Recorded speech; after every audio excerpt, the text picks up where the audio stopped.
মাসি কয়টা বললাম? দুটা, একটা ঈসা মাসি, একটা কানা দারজাল মাসি। তো ওই যে আয়াতটা আছে সূরা বানী ইসরাইলে, সুবহানাল্লাযী আসরা বিআবদিহি লাইলাম মিনাল মাসজিদিল হারামি ইলাল মাসজিদিল আকসা দিয়ে বারাকনা হাওলাহু লিনুরিয়াহু মিন আয়াতিনা ইন্নাহু হুয়াস সামিউল বাসির। তো আল্লাহর রসুল মসজিদে হারাম থেকে মসজিদে আকসা গিয়েছিলেন বোররাকে, যে ওখান থেকে সাতবক আসমান সিদরাতুল মুনতাহা লৌহ কালাম ঘুরে এসেছিলেন। তো ঈসা আলাইহিস সালাম প্রথম মাটিতে পা রাখবে, তো এই আকসা মসজিদে রাখবে, একটা জায়গাকে রেডি করেছে। তো ফিলিস্তিনিদের দাবি যে এখানে ঈসা আলাইহিস সালাম আসবে, মাসি ঈসা। আর ইসরায়েলদের দাবি আমরাও মাসিকে মানি, তো মাসি এখানেই আসবে। ওরা ঈসাটার বলছে না, মাসি মানে ওরা কানা দারজালকে বলছে। দিয়ে যত ইহুদি আছে পৃথিবীতে, কারণ এরা কলহ বিবাদ বেশি করছে আর কলহ বিবাদ ভালোবাসছে, আর মুসলিম জাহান কোন ঠেসা হচ্ছে, তার একটাই কারণ, এরা ইয়াজুজ মাজুজের দলে চলে যাবে, যে এরা কানা দারজালকে মানবে। আর পৃথিবীতে যত খ্রিস্টান দেখছেন, খ্রিস্টান যারা যিশুর পূজা করে, তারা ঈসা মাসির অপেক্ষা করছে। ঈসা মাসি যখন এসে যাবে, এদের চোখটাকে খুলে দেবে, কি বলবে? ও খ্রিস্টানের দল, তোমরা আমাকে আল্লাহর পুত্র বলেছো, এটা তোমাদের ভুল ধারণা। আমি আল্লাহর পুত্র নই, বরং আমি আল্লাহর নবী ঈসা মাসিহ, এবং আমার মা মারিয়াম। আল্লাহ তোমাদের যেমন আল্লাহ, আমারও আল্লাহ। অতএব এখন যে আমি এসেছি, নবী হয়ে আসিনি, এখন আমাকে উম্মত করে পাঠানো হয়েছে। আমি আখিরি নবীর দেখানো পথে হাঁটবো, আমি কোরআনের ওপরে চলবো। অতএব তোমরা আমার পেছনে চলে এসো। তখন যতগুলি খ্রিস্টান থাকবে সবাই মুসলমান হয়ে যাবে। ইহুদিরা চলে যাবে দাজ্জালের দিকে, খ্রিস্টানেরা চলে আসবে এই মুসলমানের দিকে। হযরত ঈসা আলাইহিস সালাম বলবেন যে আমি উম্মত হয়ে এসেছি, আমি নবী হয়ে আসিনি। জি, তো এবার শুরু হয়ে গেল, এরা একটা দল হয়ে যাবে। আল্লাহর নবী বলছেন, যখন তোমাদের কাছে এই 8টা জিনিস এসে যাবে, বাকি থাকবে আর 2টি। তার মধ্যে হচ্ছে 1 নম্বরে তখরজুন্না ওয়া তুলুইস শামসি মিনাল মাগরিবিহা, প্রতিদিন সূর্য পূর্ব দিকে উঠে, কিন্তু সেই দিন সূর্য পশ্চিম দিকে উঠবে। আমার রব আল্লাহর নবী বলছেন, রে আমার সাহাবীরা, তোমরা তো প্রতিদিন দেখতে পাও সূর্য ডুবে যেছে, তবে ডুবেও কোথা যায়, কি করে, তোমাদের কিছু জানা আছে কি? সাহাবীরা বললেন, আল্লাহ ওয়া রাসূলু আলাম, আল্লাহ এবং আল্লাহ রাসূলই ভালো জানেন। নবীজি বললেন, রে আমার সাহাবীরা, সূর্য যখন পশ্চিম গগনে ডুবে যায়, তখন তুমি আমি জানি ডুবে যায় না, ও আল্লাহর আরশে গিয়ে সাজদা করে আল্লাহর কাছে দ্বিতীয় দিন উঠার পারমিশন নেয়। আল্লাহ ওকে পারমিশন দেয় তবে উঠবে। যেদিন আমার রব ওর পারমিশন বন্ধ করে দেবে, সেই দিন পশ্চিম দিকে উঠবে। এবার বলেন কেমন ভেজাল কথা। সূর্য এখন দেখতে চাইলে দেখিয়ে দেওয়া হবে। সূর্যকে যদি এখন দেখতে চান তো দেখানো হবে। মোবাইলে যদি আমেরিকায় আপনার কোনো বন্ধু বান্ধব আছে, তো ভিডিও কল করেন, তোকে বলেন যে সূর্যটা একবার দেখাতো, দেখাবে। ওদের হয়তো বা এই জোহরের ভাতটা খেয়ে একটু আরাম করছে আমেরিকায়, তাহলে 24 ঘন্টায় সূর্য রয়েছে, সাজদা দিল কখন? তাহলে কি রসুল মিথ্যা বলেছে? নাউজুবিল্লাহ, আস্তাগফিরুল্লাহ, সুবহান নাউজুবিল্লাহ। নবীজি মিথ্যা বলেননি। এই জন্য আল্লাহ রসুলের একটা হাদিস আছে, আমার উম্মত আমাকে সরাসরি মানবে না, বিজ্ঞান যখন প্রমাণ করবে তখন মানবে। আপনাদের হরিশ্চন্দ্রপুরে স্টেশনে শতাব্দী দাঁড়ায়, দাঁড়ায়, রাজধানী দাঁড়ায়, কেন দাঁড়ায় না গো? আহা, দুঃখ লাগে না? লাল কাপড় টেঙে রাখবেন, ও দাঁড়াবে না, ওর বাপ দাঁড়াবে।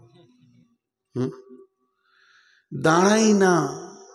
হরিশ্চন্দ্রপুর তো একটু তার মধ্যে স্টেশনটা বড়, মিলনগড়ও দাঁড়ায় না, মালাহারেও দাঁড়ায় না। সব থেকে বড় স্টেশন হচ্ছে শ্রীপুর আর হচ্ছে মহানন্দা, রাজধানী দাঁড়ায়। কিন্তু বন্ধুরে, যত দুর্বল স্টেশন হোক না কেন, পারমিশনটা নেই, নেই কি নেই না? তাহলে ট্রেনটা দাঁড়িয়ে কাগজ কলম নিয়ে এসে পারমিশন নেয়, স্টেশন মাস্টারের কাছে যাব, তারপরে আবার সে গিয়ে স্টার্ট করে, জি না, এ পারমিশনটা আলাদা পারমিশন। চলতে থাকে, সিগন্যাল দেখতে থাকে, সিগন্যাল সবুজ মানে আমাকে হরিশ্চন্দ্রপুর পারমিশন দিয়েছে স্টেশন ব্যবহার করার, আমি বেরিয়ে চলে যাব। যেদিন সিগন্যাল লাল হয়ে যাবে, রাজধানী, শতাব্দী আর আপনার কিনা বন্দে ভারত সকলকে দাঁড়াতে হবে। তেমনি প্লেন দমদম থেকে উড়ান দেয়, দুবাই যাবে, কিন্তু বন্ধু এখান থেকেই সে সবুজ সিগন্যালের পারমিশনটা নেয়। তাহলে একটা প্লেন, একটা রেল দ্রুত গতিতে চলতে চলতে যদি পারমিশন নেয়, আল্লাহর যতগুলো নক্ষত্র আছে, তারা আছে, সূর্য আছে, চাঁদ আছে, তাদের ঘোরার রাস্তাটা এমন করে বানিয়েছে, প্রতিদিন একটা টাইমে আল্লাহর আরশের সঙ্গে তাদের মানে সাক্ষাৎ হয়, এবং ওখান থেকেই সূর্য। একটু ধৈর্য ধরেন, আপনারা উঠবেন না, আমাকে ক্লিয়ার করতে দেন। তাহলে এই 10টা জিনিস যখন চোখে দেখতে পাওয়া যাবে, তো কিয়ামত রানিং হয়ে গেছে। জি ভাই, আপনাদেরকে একটা কথা বলছি, এই কিয়ামত হবে না হবে না? আচ্ছা, আপনাদের খুব শীতে কথা বলতে ভয় লাগছে না? জিভটা 250 গ্রাম, কিন্তু আওয়াজ করছে না, কিন্তু 2.5 কেজি মাথাকে হিলাইছে। বিয়ে করার সময় এরকম বলেছিলেন যে কবুল করলাম। জি, সকলে মুখ খুলি, কিয়ামত হবে না হবে না? শুধু হবে লাই, হবেই। তো এর জন্যে সেই দিনটা এমন একটা দিন, আল্লাহ রসুল বলছেন, আমি তোমাদেরকে ভয় দেখাতে এসেছি, আমি ভয় দেখানেওয়ালা, আমি তো তোমাদেরকে জোর করে কিছু করব না, আমার কাজ হচ্ছে তোমাদেরকে ভয় দেখাবো, হুঁশিয়ার হয়ে যাও। তো টোটাল বক্তব্যটাকে আমি 1 মিনিটে বলে দিছি। এই পৃথিবী একদিন ধ্বংস হবে, কিয়ামত হবেই। আল্লাহ তাবারক ওয়া তাআলা বলছেন, সেই দিন সামান্য ঘাটতি থাকলে পুরা করতে পারবে না, কারণ মানুষ নিজেই মুখে বলবে। কিয়ামতের দিন 2টো জিনিস মানুষ চাইবে। হাজি ভাই, কটা জিনিস চাইবে? 2টি।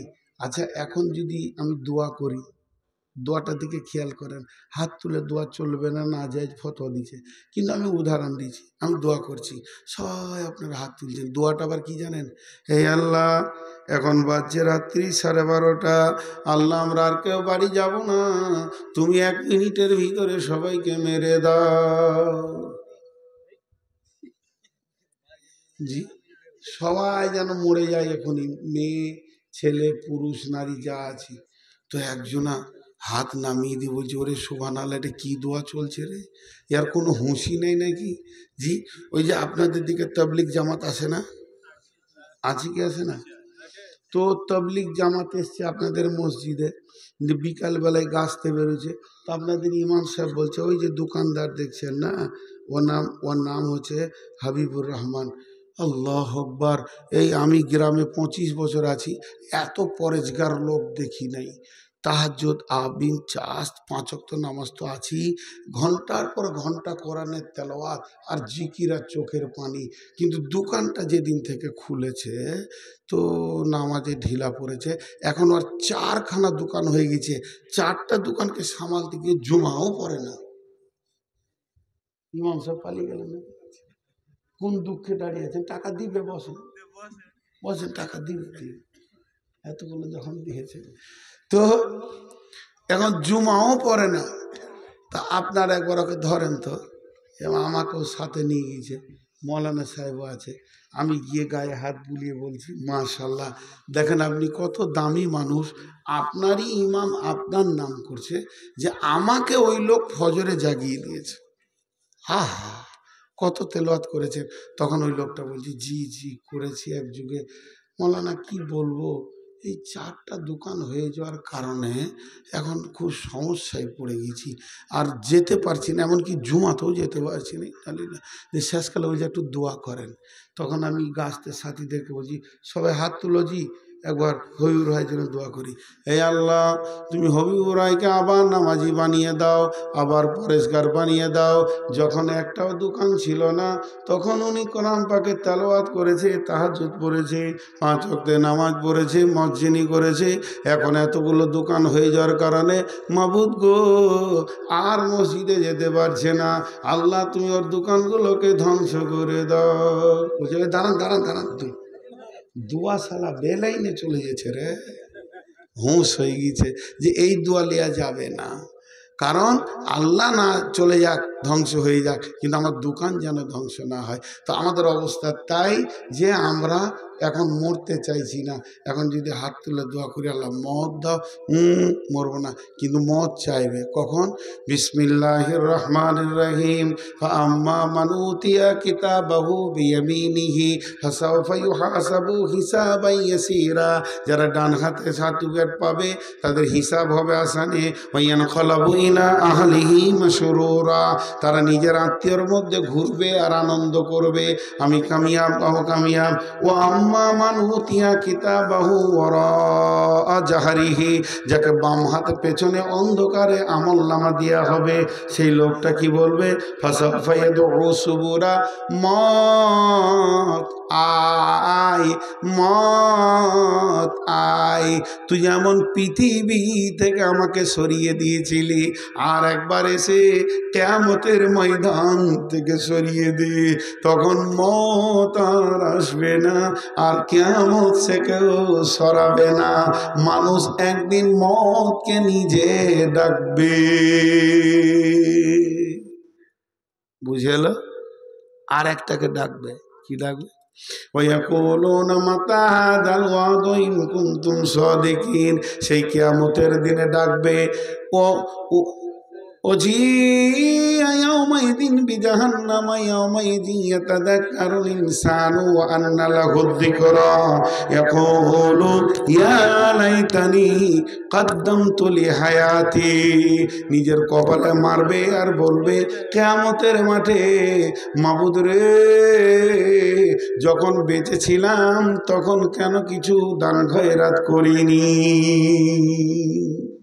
সব ছেড়ে দিয়ে চলে এসেছি, আমি বায়ানে আছি, এখন আমি